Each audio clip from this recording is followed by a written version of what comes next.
Hi guys, and welcome back to my channel. I hope you guys had a wonderful Christmas. I can't believe it's over. I feel like the whole Christmas week flies by.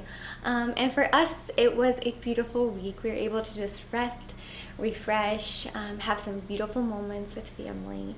And yeah, it's one of those things where every Christmas, no matter what the memory is or what we did, it's always going to be something that will be forever ingrained in my brain. I feel like just Christmas in general, like whether it be like the things that the kids got. They loved their Wildcrat stuff, by the way. I'll show a clip up here.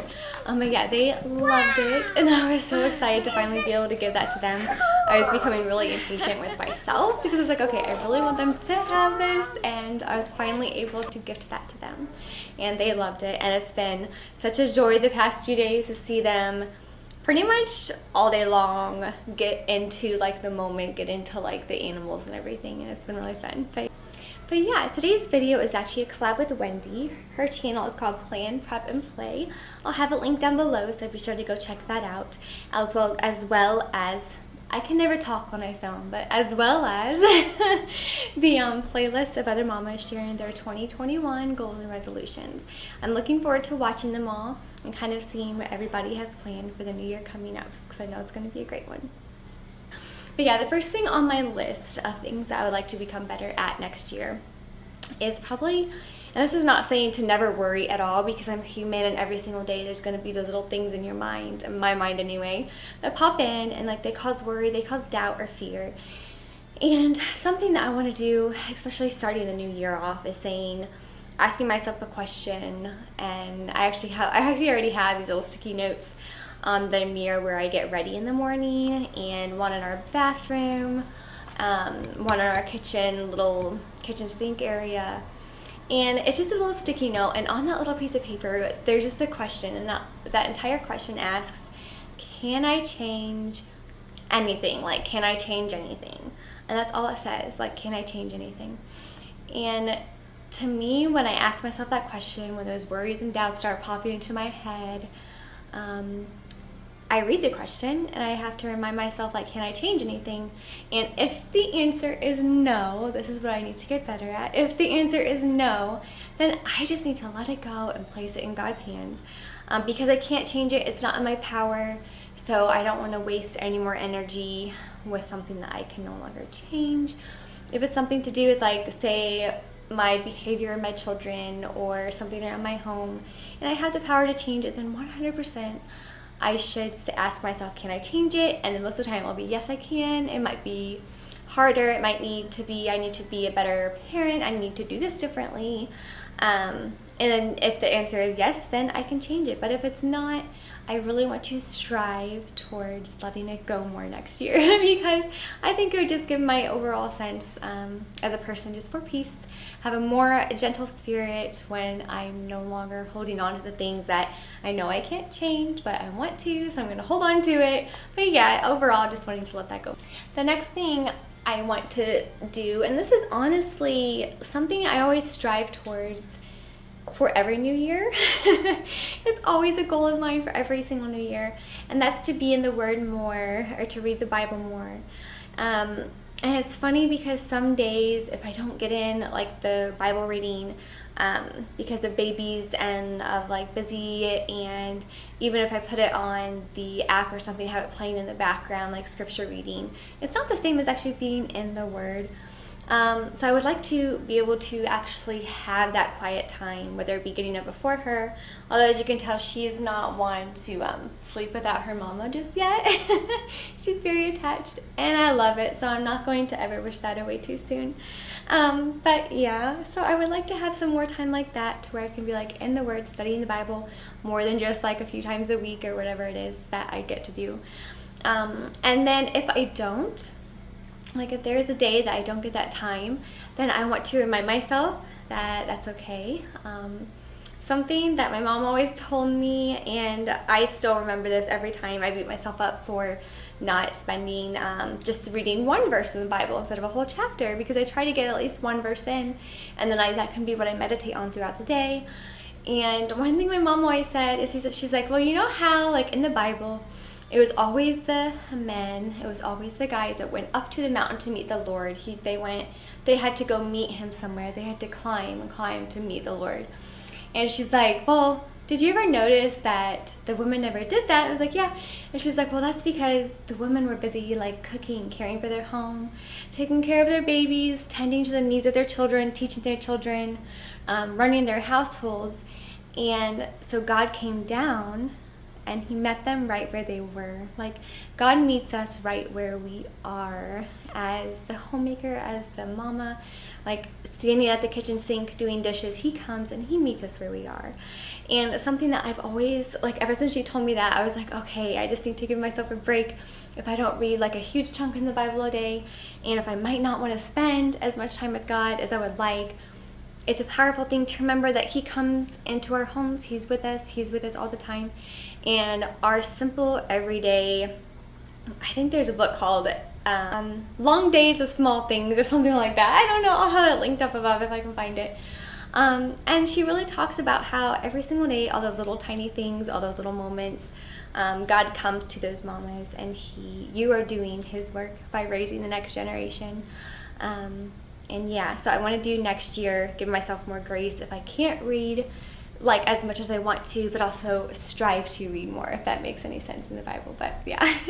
2 goals for next year are more budget minded as far as financial goals go. But a couple of financial goals of ours, and really just overall lifestyles, if I'm honest, is to downsize a lot. And I know for me, I love the idea of minimalism. However, there's a couple things that I just don't think I can completely let go of. As a homeschooler, it's definitely all the books and all the games, all the arts and crafts, things that take up like shelves and shelves of space. Those are things that I want to keep a lot of and still collect for the kiddos. I believe books are very, very important, especially educational. And you can't, this is my personal opinion, but you can never have too many books. That, again, personal opinion. But yeah, so all the books, and then arts and crafts, my kiddos love those. And then all of our school stuff. I definitely have to clean that up before the new year, but anyway. Yeah, so all of those things. But everything else, I feel like, whether it be just random stuff in my kitchen's a huge one that next year, honestly before next year, I would like to completely downsize, only keep the amount of cups and bowls that we actually use, and the extra ones that we just have for a rainy day, so to speak. Just donate them to a good cause, to a family who may actually need them, and just clean every cupboard out in our kitchen, everything out in my dresser drawers, so I can actually close them again. And one thing I've learned too is I actually do have a pretty small closet as far as my personal wardrobe goes. That's probably why you'll see me wearing the same stuff all the time. But I have a pretty small collection when it comes to clothes, which I love because I never have to, and everything that's in my closet is something that I actually do wear, which is not a lot, because I realized when I was cleaning out a few days ago, I was like, I don't wear this. 20, I got rid of like 20 things later, ready to donate. And yeah, so I'm actually down to the things I actually do wear. And it's awesome because I don't have to stand at my closet being like, I have nothing to wear, when like the whole thing is full, when really all that's left is stuff that I will really wear. So, which is a good thing too. But with the whole cutting back and trying to minimalize certain areas in our life, the next thing I want to try to do too is sticking to a more strict budget. I said in my last video, 2 videos ago now, that my husband and I, one of our goals for next year is to do a no-buy for January, and then seeing how far we can get that extended into February. I don't think there's anything that we'll have to actually buy in February, obviously just the food and everything. But for actual items or any unnecessary purchases, we shouldn't have to do any of that.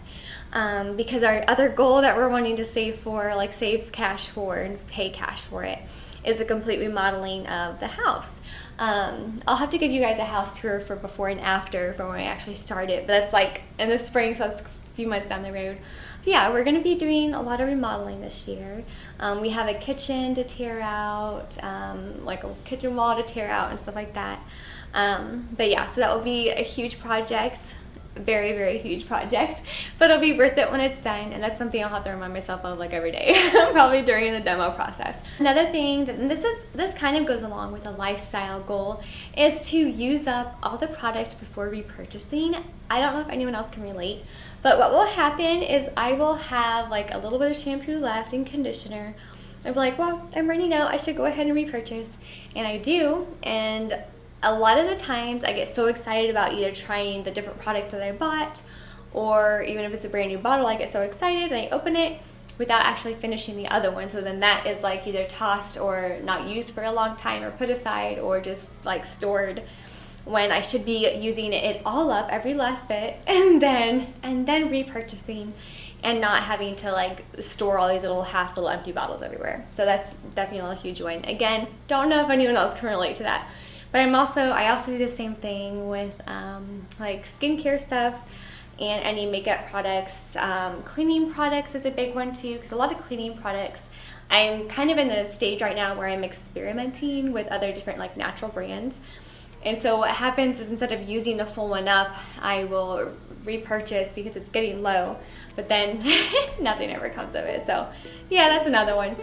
My husband and the little ones just got back from the park. It was actually very surprisingly warm out today.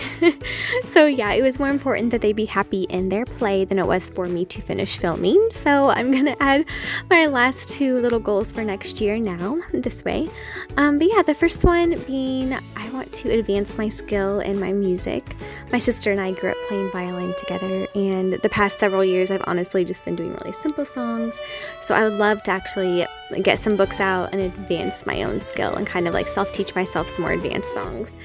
And then the second one being, or really the last point of the day, would be my goal is to really establish, not just establish, but grow extended family relationships. They're something to be treasured, they're valuable, and they're precious, and it's something that I want to devote more time to.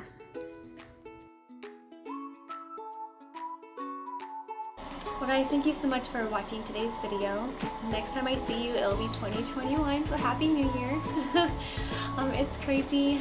I know this year has been just, I don't even know how to really describe this year. It's been a surprisingly beautiful year, but it also has come with its struggles, and it's come with its, you know, worries and fears and doubts. But overall, like, God has been so good. He really, really has. And whether it be seeing the birth of our third baby, just seeing us grow together as a family, our relationships, it's been a beautiful year. It's been a beautiful year in spite of everything, and it is what you make it, as my dad always says. But yeah, Happy New Year everyone, and I will see you in 2021. Bye guys.